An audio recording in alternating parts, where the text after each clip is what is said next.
Hi, welcome to our channel. Today our topic is homogeneous equations part 3 video అండి. Already part 1 part 2 videos నేను upload చేసి ఉన్నాను. Part 1 part 2 videos చూడకపోతే part 1 part 2 videos చూసి ఈ video చూస్తే మీకు ఈజీగా అర్థమవుతుందండి. ఓకేనా. ఇక్కడ ఏమంటున్నారు, లాంబ్డా వాల్యూని ఫైండ్ అవుట్ చేయమంటున్నాడు. అయితే మనం ఏమని ఇచ్చారు, విచ్ ద ఫాలోయింగ్ ఈక్వేషన్ అంటే ఈ ఈక్వేషన్స్ అనేవి may possess non trivial solutions. Non trivial solution అంటే మన కేస్ ఏంటి, కేస్ 2 అంటే r less than n case అనమాట. ఓకేనా. పార్ట్ 1 వీడియోలో చెప్పానండి, హోమోజీనియస్ ఈక్వేషన్స్లో 2 కేసెస్ ఉంటాయి. ఒకటి r equal to n case, next one వచ్చేసరికి r less than n case అని చెప్పి 2 కేసెస్ ఉంటాయి. ఆర్ ఈక్వల్ టు ఎన్ అంటేనేమో trivial case, r less than n అంటేనేమో నాన్ ట్రివియల్ కేసు అని చెప్పి చెప్పాము. ఇక్కడ క్వశ్చన్లో మనకి ఏమి ఇచ్చారు, నాన్ ట్రివియల్ సొల్యూషన్ అని ఆల్రెడీ ఇచ్చేసారు కాబట్టి ఇక్కడ మనకి ఏం కండిషన్ ఇచ్చినట్టు, ఇండైరెక్ట్గా r less than n case ఇచ్చినట్టు. ఓకేనా. 3 ఈక్వేషన్స్ ఇచ్చారు, దీంట్లో ల్యాంబ్డా అని ఇచ్చారు. ఇప్పుడు ఆ ల్యాంబ్డా వాల్యూని మనం ఫైండ్ అవుట్ చేయాల్సి వస్తుంది. ఓకేనా. ల్యాంబ్డా వాల్యూస్ ఫైండ్ అవుట్ చేసి మనం ప్రాసెస్ చేయాలి. And for each permissible value of lambda determine the general solution. ఇప్పుడు ల్యాంబ్డా వాల్యూస్ ఫర్ ఎగ్జాంపుల్ 2 వచ్చినాయి అనుకోండి. ఓకేనా. సపోజ్ 1 2 3 వచ్చినాయి అనుకోండి. ఇట్లా 3 వచ్చినప్పుడు 3 కేసెస్ వస్తాయి. ఓకేనా. కేస్ 1లో ల్యాంబ్డా ఈక్వల్ టు 1 తీసుకొని జనరల్ సొల్యూషన్ ఫైండ్ అవుట్ చేయాలి. కేస్ 2లో ఏం చేస్తాము, ల్యాంబ్డా ఈక్వల్ టు 2 తీసుకొని జనరల్ సొల్యూషన్ ఫైండ్ అవుట్ చేయాలి. కేస్ 3 ఏం చేస్తాము, ల్యాంబ్డా ఈక్వల్ టు 3 తీసుకొని జనరల్ సొల్యూషన్ ఫైండ్ అవుట్ చేయాలి. ఓకేనా. ఆ విధంగా చూస్తామండి. ఓకేనా. ఇప్పుడు ఇది మీకు ఈ క్వశ్చన్ అర్థం కావాలి అంటే ఫస్ట్ ఇచ్చిన క్వశ్చన్ని మనం ఎలా రాసుకుంటాము, గివెన్ ఈక్వేషన్స్ ఆర్ అని చెప్పి ఇచ్చిన ఈక్వేషన్స్ని రాసుకున్నాము. ఓకేనా. ఇచ్చిన ఈక్వేషన్స్ రాసుకున్న తర్వాత మనం ఏ ఫార్మేట్లో రాసాము, ఏఎక్స్ ఈక్వల్ టు 0 ఫార్మేట్ రాసాము. వేరు ఏ అంటే ఏం చెప్పాను, కోఎఫిషియంట్ మ్యాట్రిక్స్ అంటే 3 1 minus lambda 4 minus 2 minus 3 2 lambda 3 lambda 2 lambda 4 lambda. ఓకేనా. ఇట్లా కోఎఫిషియంట్ మ్యాట్రిక్స్ రాసుకుంటాము. నెక్స్ట్ ఎక్స్ మ్యాట్రిక్స్ రాసుకుంటాము. ఎక్స్ మ్యాట్రిక్స్ అంటే నెంబర్ ఆఫ్ అన్నౌన్స్. ఇక్కడ నెంబర్ ఆఫ్ అన్నౌన్స్ ఎన్ని కనిపిస్తున్నాయి, x1 x2 x3 కనిపిస్తున్నాయి కాబట్టి ఎక్స్ ప్లేస్లో ఏం రాసాము, x1 x2 x3 రాసుకున్నాము. ఓకేనా. నెక్స్ట్ 0 అంటే 0 0 0 అని చెప్పి రాసుకున్నాము. ఓకేనా. ఇప్పుడు మీకు ఈ మ్యాటర్ అర్థం కావాలి అంటే ఒక నోట్ పాయింట్ చెప్తానండి. ఆ నోట్ పాయింట్ అర్థమైతేనే మనం ల్యాంబ్డా అనేది మనం ఫైండ్ అవుట్ చేస్తామంటే ఏం లేదు, ఇక్కడ డెట్ ఈక్వల్ టు 0 చేసాము. డెట్ ఈక్వల్ టు 0 అనేది నేను ఎందుకు చేశాను అనేది మీకు ఆ నోట్ పాయింట్ చూస్తే అర్థమవుతుంది. ఓకేనా. చూడండి, నోట్ పాయింట్ చూడండి. If A is a matrix of order n and A is non-singular matrix det A equal to not equal to 0, then row of A, row అంటే rank of A అండి. ఓకేనా. rank of A. and if A is a matrix of order n and A is singular అంటే det A equal to 0. ఇప్పుడు ఈ కేసులో మనకి ఏమంటున్నాడు, rank అనేది లెస్ దాన్ ది n అని చెప్పి అంటున్నారు. ఓకేనా. అంటే ఇక్కడ మనం ఏం చేయాలి అంటే మనకి det ఈక్వల్ టు 0 అని వచ్చింది అంటే det ఈక్వల్ టు 0 అంటే ఏంది, non singular matrix. det A equal to 0 అని మనం ఎప్పుడంటాం, ఏ అనేది సింగులర్ మ్యాట్రిక్స్ అయినప్పుడే మనం det A ఈక్వల్ టు 0 అంటాము. సింగులర్ మ్యాట్రిక్స్ డెఫినేషన్ వచ్చేసరికి ఓకేనా, det A not equal to 0. Okay. Non singular matrix వచ్చేసరికి det A equal to not equal to 0. Singular వచ్చేసరికి det A ఈక్వల్ టు 0 అనమాట. ఓకేనా. ఇప్పుడు det A not equal to 0 A case అవుతుంది, rank అనేది equal to n అయినప్పుడు. ఓకేనా. ఇక్కడ మనకు గివెన్ క్వశ్చన్ ఏమి ఇచ్చారు, ఆర్ లెస్ దెన్ ఎన్ అని ఇచ్చారు. ఆర్ లెస్ దెన్ ఎన్ అన్నప్పుడు ఇక్కడ చూడండి, ఇప్పుడు మనకు ఆర్ లెస్ దెన్ అంటే నాన్ ట్రివియల్ అంటున్నాడు క్వశ్చన్. నాన్ ట్రివియల్ అంటే ఆర్ లెస్ దెన్ ఎన్. ఓకేనా. ర్యాంక్ దేంతో ఇండికేషన్ ఇస్తాం, rho of A is less than n. అంటే మనకి ఇక్కడ ఈ కండిషన్ ఇచ్చాడు.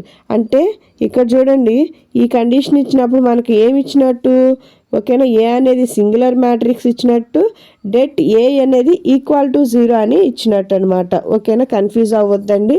ఓకేనా, సింగులర్ అంటేనేమో det A equal to 0, non singular అంటేనేమో det A not equal to 0. ఓకేనా, det A not equal to 0 అన్నప్పుడు rank of A equal to n అని కేసు తీసుకుంటాము. డెట్ ఏ ఈక్వల్ టు 0 అన్నప్పుడు rank of A is less than n అనే కేసు తీసుకుంటాము. మనకి ఇచ్చిన క్వశ్చన్ అనేది ఇక్కడ చూడండి, ఇక్కడ ఇచ్చిన క్వశ్చన్ అనేది నాన్ ట్రివియల్ అని ఇచ్చారు కాబట్టి, నాన్ ట్రివియల్ అంటే ఏంటి మనకి ఆర్ లెస్ దాన్ ఎన్. ఓకేనా, ఆర్ లెస్ దాన్ ఎన్ అంటే కాసేపు దీన్ని rank of A is less than ఎన్గా తీసుకోండి. అంటే గివెన్ ఇచ్చింది ఇది ఇచ్చారు. ఈ కేసు ఉంటే మనం ఏం తీసుకుంటాము, ఓకేనా, ఇచ్చిన మ్యాట్రిక్స్ అనేది సింగులర్ కాబట్టి డెట్ ఏ ఈక్వల్ టు 0 అనేది చేస్తామన్నమాట. ఓకేనా, అందువల్లనే నేను ఇక్కడ clearly the given system of equations are homogeneous linear equations అంటే ఇచ్చిన క్వశ్చన్స్ అనేవి మనకి హోమోజీనియస్ లీనియర్ ఈక్వేషన్స్లోనే ఉన్నాయి. అంటే ఎలా చెప్పాను, మనకు అనేది కాన్స్టెంట్ ఎగ్జిస్ట్ అవ్వలేదు కాబట్టి హోమోజీనియస్ ఈక్వేషన్స్ అని చెప్పాను. ఓకేనా, అండ్ మనకి ర్యాంక్ ఆఫ్ ఏ అనేది ఆర్డర్ ఆఫ్ ది మ్యాట్రిక్స్ అని చెప్పి అంటున్నారు. ర్యాంక్ ఆఫ్ ఏ అంటే ఏంటి, మనకి ర్యాంక్ ఆఫ్ ఏ అనేది మనకి ఇచ్చిన క్వశ్చన్ వచ్చేసరికి మనకి ఎలా ఇచ్చాడు, ఆర్ లెస్ దాన్ ఎన్ అని ఇచ్చాడు. ఆర్ లెస్ దాన్ ఎన్ అంటే మనం ర్యాంక్ రో ఆఫ్ ఏ. ఓకేనా, రో ఆఫ్ ఏ అంటే ఇక్కడ ఈజ్ లెస్ దాన్ ఎన్. ఓకేనా, ఇక్కడ ఎన్ వచ్చేసరికి నెంబర్ ఆఫ్ అన్నౌన్స్ అయినా రావచ్చు, ఆర్డర్ ఆఫ్ ది మ్యాట్రిక్స్ అయినా, రెండిట్లో ఏ వాడైనా మనకి యూజ్ చేసుకోవచ్చు. ఓకేనా, rank of A is less than order of the matrix. ఇది ఏ కేసెస్లో పాసిబుల్ అవుతుంది మనకి, ఏ అనేది సింగులర్ మ్యాట్రిక్స్ అవ్వాలి. సింగులర్ అంటే ఏంటి, డెట్ ఏ ఈక్వల్ టు 0. ఇప్పుడు అందువల్ల నేను ఏం చేస్తున్నాను, డెట్ ఏ ఈక్వల్ టు 0 చేస్తున్నాను. డెట్ ఏ ఈక్వల్ టు 0 ఎందుకు చేస్తున్నాను నేను, ఓకేనా, ఇక్కడ ల్యాండా వాల్యూని నన్ను ఫైండ్ అవుట్ చేయమంటున్నారు కాబట్టి debt A equal to find out చేస్తే, ఏ ఈక్వల్ టు 0 ఫైండ్ అవుట్ చేస్తే నాకు ల్యాండా వాల్యూస్ వస్తాయి అన్నమాట. ఓకేనా, ఇక్కడ డిటర్మినెంట్ ఫైండ్ అవుట్ చేయాలి. డిటర్మినెంట్ ఎలాగో తెలుసు కదండి, మనం ఇంటర్మీడియట్లో నేర్చుకుంటాము. ప్లస్ మైనస్ ప్లస్ తీసుకుంటాము, ప్లస్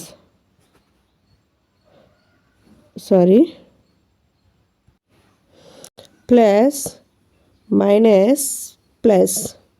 ఓకేనా, అందువల్ల 3 ఈక్వల్ టు దీనికి రో కాలం క్లోజ్ చేసేస్తే మనకి ఈ 4 వాల్యూస్ ఉంటే ఏడీ మైనస్ బీసీ చేస్తే -2 లాంబ్డా 4 3s ఎంత 12 కాబట్టి ఆల్రెడీ మైనస్ ఉంది కాబట్టి ఫార్ములా మైనస్ ప్లస్ అవుతుంది కాబట్టి ఇది రాసామన్నమాట. ఓకేనా, నెక్స్ట్ -1 దీనికి రో కాలం క్లోజ్ చేసేస్తే మనకి 4 వాల్యూస్ మిగులుతాయి. 3 2 లాంబ్డా ఏడీ మైనస్ బీసీ చేస్తే 4 లాంబ్డా ప్లస్ 6 లాంబ్డా వస్తుంది. ఓకేనా, నెక్స్ట్ మైనస్ లాంబ్డా రో కాలం రో క్లోజ్ చేస్తే మనకి 4 వాల్యూస్ ఉంటాయి. ఏడీ మైనస్ బీసీ చేస్తే ఈ వాల్యూ వస్తుంది. ఓకేనా, దీన్ని క్యాలిక్యులేషన్ చేస్తే మనకి ఈక్వేషన్ వస్తుంది. ఓకేనా, రూట్స్ ఫైండ్ అవుట్ చేస్తే లాంబ్డా ఈక్వల్ టు మనకి -9 లాంబ్డా ఈక్వల్ టు 1 అని వచ్చింది. ఓకేనా, ఇందాలో చెప్పాను మనకి లాంబ్డా వాల్యూస్ ఎన్ని వస్తే అన్ని కేసెస్ తీసుకొని జనరల్ సొల్యూషన్ అనేది ఫైండ్ అవుట్ చేయాల్సి వస్తుంది. ఓకేనా, ఇప్పుడు మనకి లాంబ్డా వాల్యూస్ ఎన్ని వచ్చినాయి, 2 వచ్చినాయి కాబట్టి 2 కేసెస్ మనం చేస్తామన్నమాట. జనరల్ సొల్యూషన్ అనేది అన్ని ప్రాబ్లమ్స్కి సేమ్ మోడల్ అండి. ఆల్రెడీ ప్రీవియస్ చాలా వీడియోస్ చెప్పాను. నాన్ హోమోజీనియస్ మీద 4 పార్ట్స్ చెప్పాను, హోమోజీనియస్ మీద మనకి 2 పార్ట్స్ చెప్పున్నాను. ఓకేనా, ఈజీగా మనకు అర్థం కావాలి అంటే మనకి ఆ వీడియోస్ ఒకసారి చూసి ఈ వీడియో చూస్తే మీకు ఈజీగా అర్థమవుతుంది. ఎట్ ది సేమ్ టైం ప్రతి ఒక్క క్వశ్చన్కి కూడా మనం ఎక్లాన్ ఫామ్ అనేది కామన్గా చేస్తాము. ఎక్లాన్ ఫామ్ అనేది మీరు చాలా సింపుల్గా నేర్చుకోవాలి. అండ్ రో ఆపరేషన్స్ ఎలా వాడుతున్నారు, ఓకేనా, అవనేది మీకు ఎక్లాన్ ఫామ్ రూల్స్ ఏంటి అనేవి మీకు తెలిసి ఉండాలి. ఎక్లాన్ ఫామ్ ఎవరైనా చూడకపోతే ఎక్లాన్ ఫామ్ వీడియో చూసి ఈ వీడియో చూడండి. ఓకేనా, జనరల్ సొల్యూషన్ వచ్చేసరికి ప్రతి ఒక్క ప్రాబ్లంకి వచ్చేసరికి ఎక్లాన్ ఫామ్లోకి కన్వర్ట్ చేస్తాము. ఓకేనా, ఎక్లాన్ ఫామ్లోకి కన్వర్ట్ చేయాలంటే డయాగ్నల్కి బిలో ఎలిమెంట్స్ 0 చేస్తాము. ఓకేనా, 0s చేసుకొని నెక్స్ట్ ఏం చేస్తాము, ఎక్లాన్ ఫామ్లో ఉందో లేదో చెక్ చేసుకుంటాము.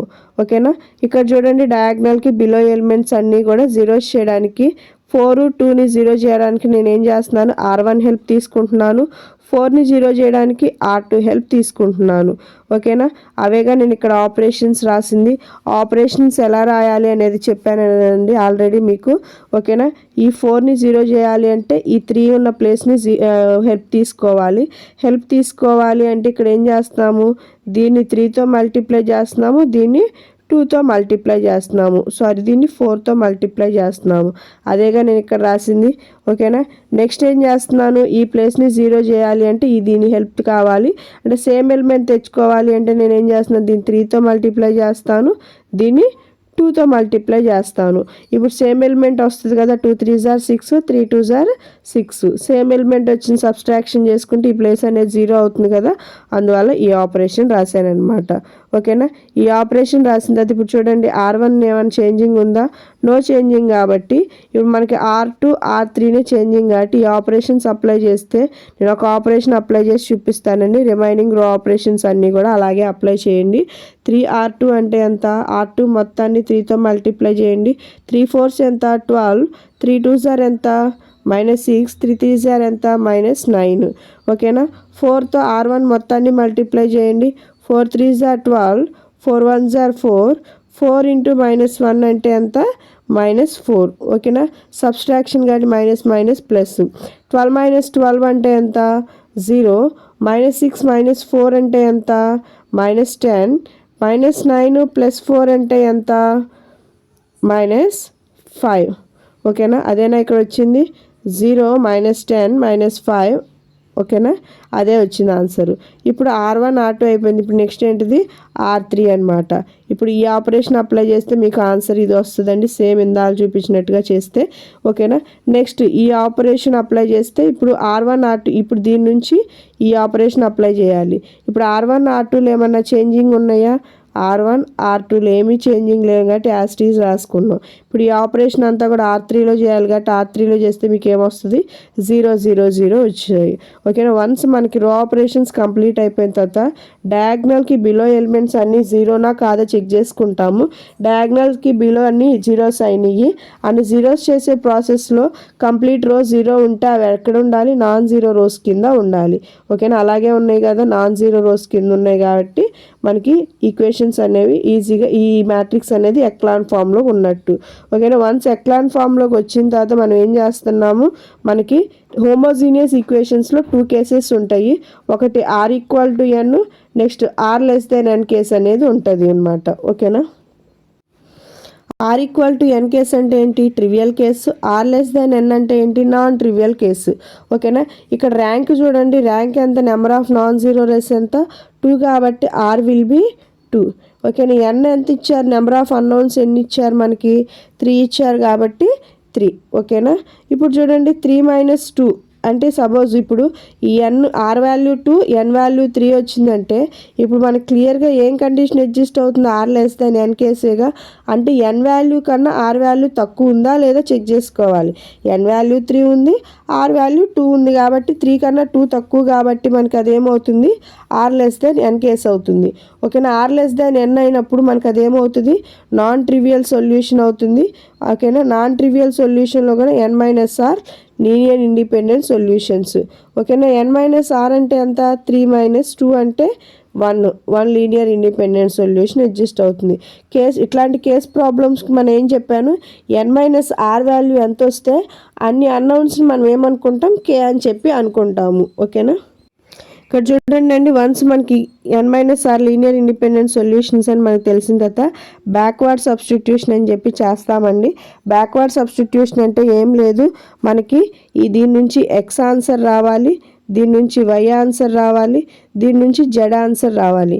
ఇవన్నీ కూడా x వాల్యూస్ మనం మ్యాట్రిక్స్ ఫామ్ చేసేటప్పుడు రాసుకున్నాం కదా, ఇవన్నీ y వాల్యూస్, ఇవన్నీ కూడా z వాల్యూస్. మనకి ఇచ్చిన క్వశ్చన్ అనేది x1 x2 x3లో ఇచ్చారు కాబట్టి x1 x2 x3. ఓకేనా, x3 అని చెప్పి తీసుకుంటాం, x1 x2 x3 అని చెప్పి తీసుకుంటాము. అంటే ఈ వాల్యూస్ అన్ని x1 వాల్యూస్ అని, ఈ వాల్యూస్ అన్ని x2 వాల్యూస్ అని, ఇవన్నీ x3 వాల్యూస్ అని. బట్ మనకి ఇండివిజువల్గా అసలు x1 అంటే ఎంత, x2 అంటే ఎంత, x3 ఎంత తెలియాలి కాబట్టి ఫస్ట్ దాని నుంచి x1 వాల్యూని ఫైండ్ అవుట్ చేస్తాము, నెక్స్ట్ నుంచి x2 అని ఫైండ్ అవుట్ చేస్తాము, థర్డ్ దాని నుంచి x3 అని చెప్పి ఫైండ్ అవుట్ చేస్తాము. ఓకేనా. ఇక్కడ n-r వాల్యూ మనకి 1 వచ్చింది కాబట్టి ఒక వాల్యూని మనం k అనుకుంటాము. దీని నుంచి x1 x2 x3 కాబట్టి ఓకేనా. ఇప్పుడు లాస్ట్ దాని నుంచి బ్యాక్వర్డ్ సబ్స్టిట్యూషన్ అంటున్నాను కాబట్టి ఎండింగ్ అన్ని జీరోస్ వచ్చినాయి కాబట్టి x3 వాల్యూని ఫైండ్ అవుట్ చేయడానికి పాసిబుల్ ఉందా, లేదు కాబట్టి నేను దీన్ని k1 అనుకుంటున్నాను. మన ఇష్టం k1 k2 లేనని అనుకోవచ్చు, లేకపోతే k అయినా అనుకోవచ్చు. ఓకేనా. నెక్స్ట్ ఈ x3ని తీసుకొచ్చి x2లో సబ్స్టిట్యూట్ చేస్తే మనకి x2 వాల్యూ వస్తుంది. ఓకేనా. x3 x2ని తీసుకొచ్చి x1లో సబ్స్టిట్యూట్ చేస్తే x1 వాల్యూ వస్తుంది. ఇప్పుడు x2 ఈక్వేషన్ ఏంటి మనకి ఇక్కడ చూడండి, ఇది నుంచి x2 రావాలి. ఓకేనా. x2 రావాలి అంటే ఇక్కడ చూడండి మనకి -10 అంటే ఎంత, ఇక్కడ చూడండి ఇవన్నీ x values y values z values. Second దాంట్లో మనకి డిజిట్స్ ఏమేమి ఉన్నాయి, -10 ఉంది, -5 ఉంది. అంటే ఇక్కడ ఏంటి -10y -5z = 0 అని రాస్తున్నాను. ఆల్రెడీ మనం x1 ఇక్కడ x1 x2 x3లు ఇచ్చారు కాబట్టి x1 x2 x3. ఓకేనా. -10 అనేది ఏంటిది -10x2 -5x3 = 0. ఆల్రెడీ x3 నేను ఏమనుకుంటున్నాను k1 అనుకుంటున్నాను కాబట్టి k1ని సబ్స్టిట్యూట్ చేశాను x3 ప్లేస్లో. ఓకేనా. సబ్స్టిట్యూట్ చేస్తే మనకి x2 ఆన్సర్ ఎంత వచ్చింది క్యాలిక్యులేషన్ చేస్తే -k1/2 వచ్చింది. ఓకేనా. సిమిలర్లీ ఇప్పుడు ఫస్ట్ ఈక్వేషన్ నుంచి కూడా మనం ఏం చేస్తాము, ఈక్వేషన్ రాసుకుంటే ఇక్కడ చూడండి 3x1 + x2 - x3 = 0. ఓకేనా. ఇప్పుడు మనకి ఆల్రెడీ x2 x3 రెండు ఆన్సర్స్ వచ్చినాయి కాబట్టి 2 ఆన్సర్స్, x2 ఆన్సర్ ఎంత వచ్చింది -k1/2 కాబట్టి ఆ వాల్యూ సబ్స్టిట్యూట్ చేశాను.